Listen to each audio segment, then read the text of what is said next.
Hi guys, just smoking some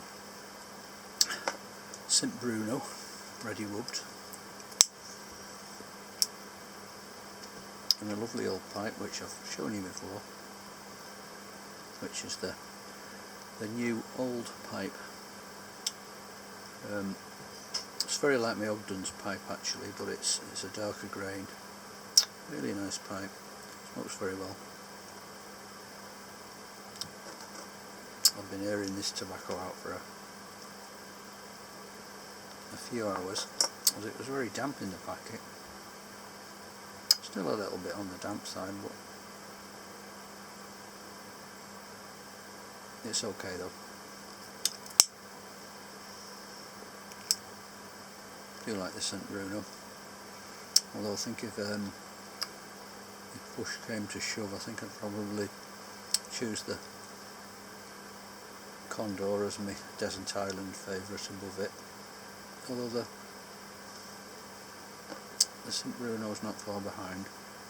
Both brilliant tobaccos, over the counter British classics. Really nice.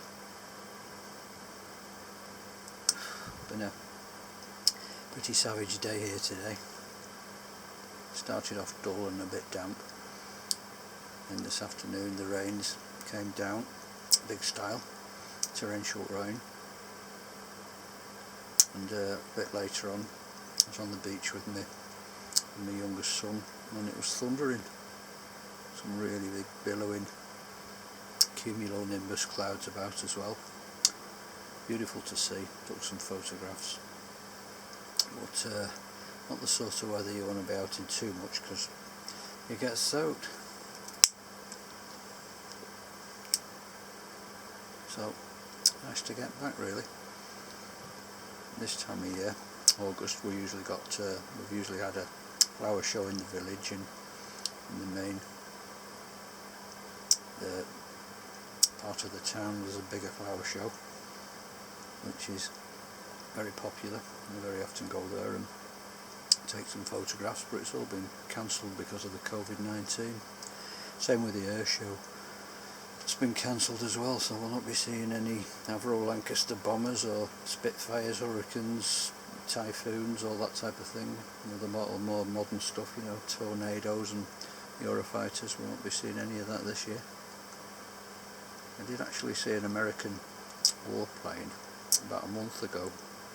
Took some pictures of it. I think it was, I don't know, giving rides or something. It was going over. It had an American star on it. Can't even think of the name of it now. Looked something like a Wildcat or a Thunderbolt or something, but it wasn't. Somebody actually told me online what it was. It was a plane which has been featured, I think, as acting as a Japanese Zero in some films, but it is an American warplane.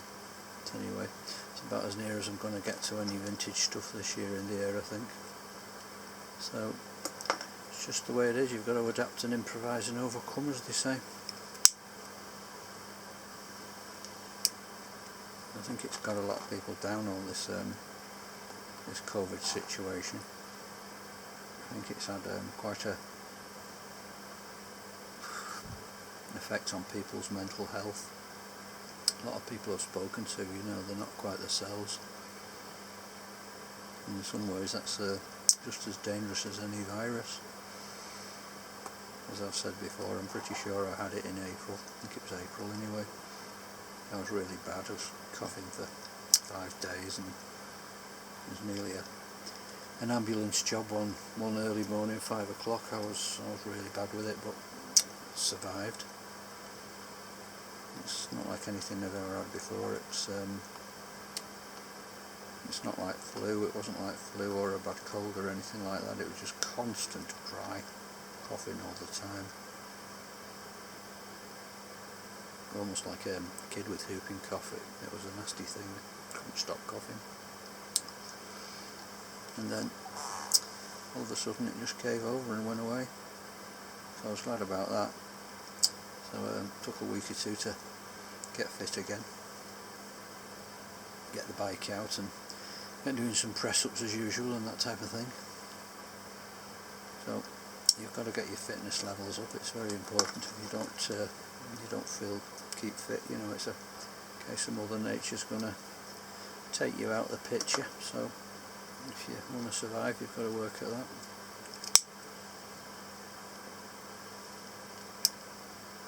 There's very little things in this life that are free. Everything takes some effort. Like I say, with the COVID, it has got a lot of people down. It's really it's made them depressed and anxious and just generally out of sorts. I think everywhere you go, you speak to people and they feel